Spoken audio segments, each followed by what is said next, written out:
Cheers, boys. It's week 6 recap coming at you. So, I gotta start off apologizing to everyone. I shit the bed this week. Gave Nate his first win.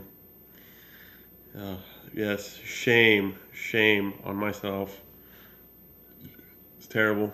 Can't believe I did it. I let the whole league down by letting Nate get one win. Sorry, guys. Go ahead, comment away. Anyway, we'll jump right in right there. Nate got his first win of the season, 104 to my 74. Nate also tied for the high score of the week, so he'll split the 25 with Miller. And upon further review, my team completely sucked. And just about every Nate had, all except 3 guys in double digits. So he had a good week. Finally got a win. I had 2 guys in double digits, so my team sucked. So there you go. Congratulations. No, not even. Fuck off. I hope you lose the rest of the games of the year. There, I said it. Anyway, moving on. Miller was the tie for high score with 104 to 97 for John. Rough one that John took on the chin on this one.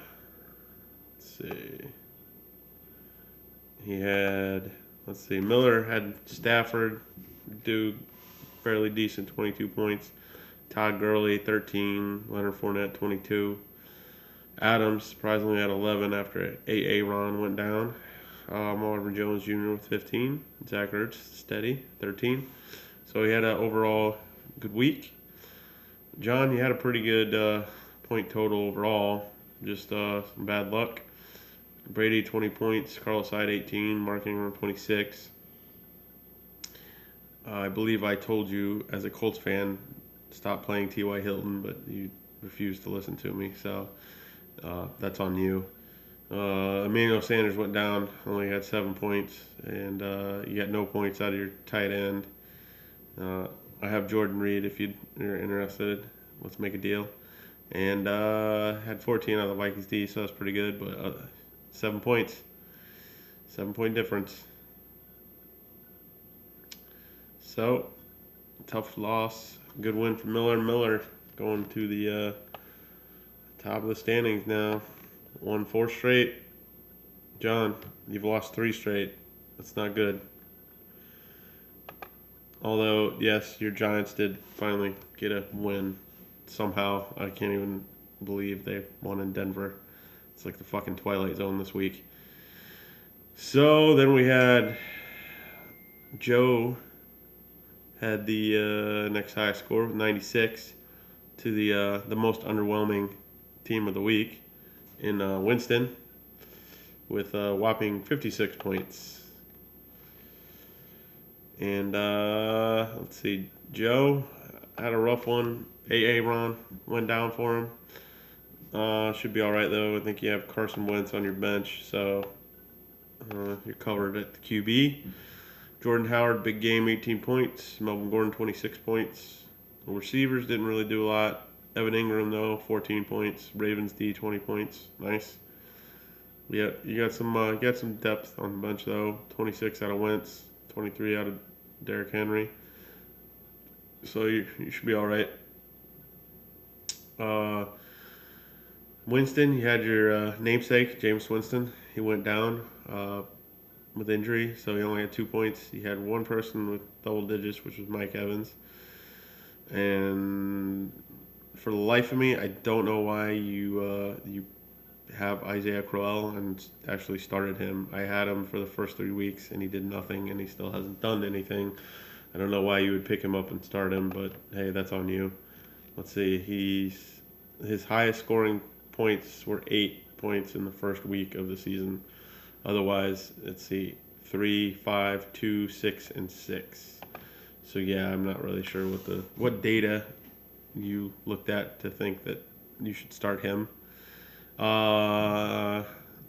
Receivers, yeah, underperformed Brandon Cooks and Martavis Bryant.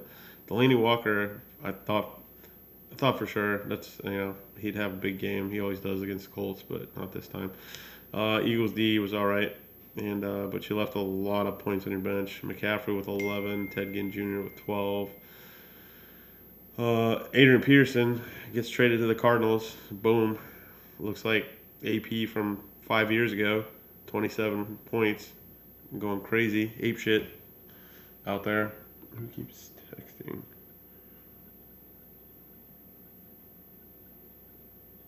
Oh, lovely. Anyway, and the next highest scoring team to win would be DC with 94 points to Craig's 87 points. And had slow game from Matt Ryan for DC, 14 points. Kareem Hunt's kind of cooled off recently, only 10 points.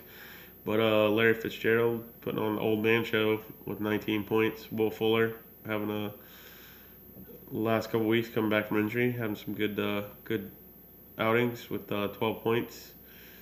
Gronk is back to being Gronk with 20 points. And then your kicker got 12, so decent week. You got the win.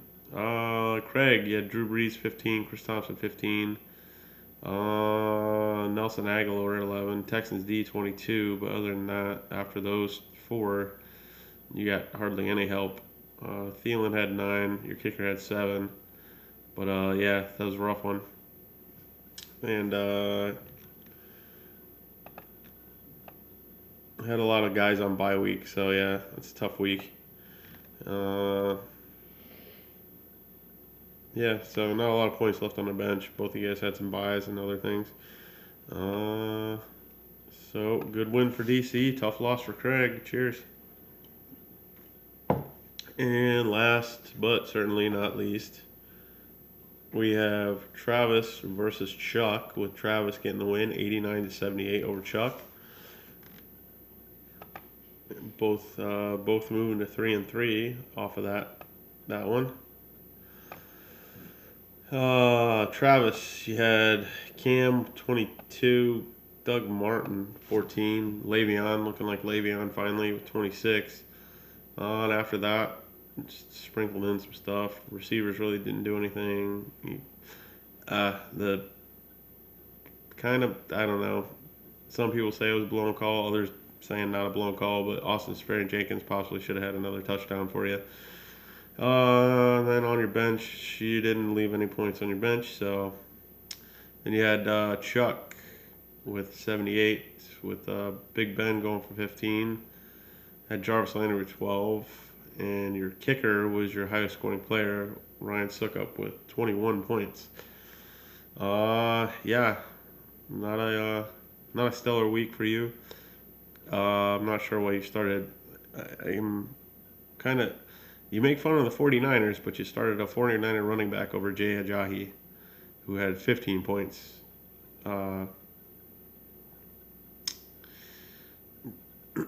So not sure. I mean, I think we probably need Winston to chime in on that, because maybe he knows.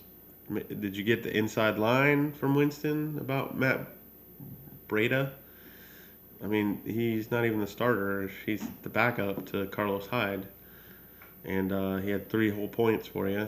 And you had Jay Ajayi sitting on your bench with 15 points. And not really sure what that's all about. I mean, because that right there, that's your difference right there, bro. Just saying. Don't want to tell you how to run your team. I'm not going to do that. Just asking the question. Did you have an inside tip? Was there insider trading going on? I mean, what was that about? Because you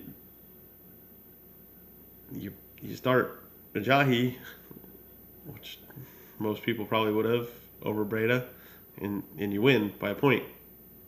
You didn't start him and you lost.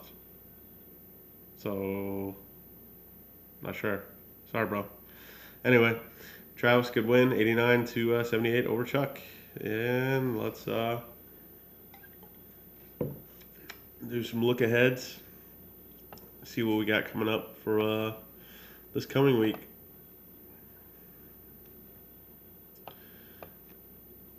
Going to week 7. And we got myself versus Joe. Have battle of the family members with Millard versus Travis. Have DC versus Winston. Interesting. Nate looking to get his second win of the season versus Chuck. And that's a barn burner so far. 74 to 72 is the score. Right now, the projection. And finally, you have Craig versus John. A lot of bye weeks going on, though, so it's hard to tell. Everybody's going to have some fill-ins. So, have some good matches for week 7. And let's go to the standings.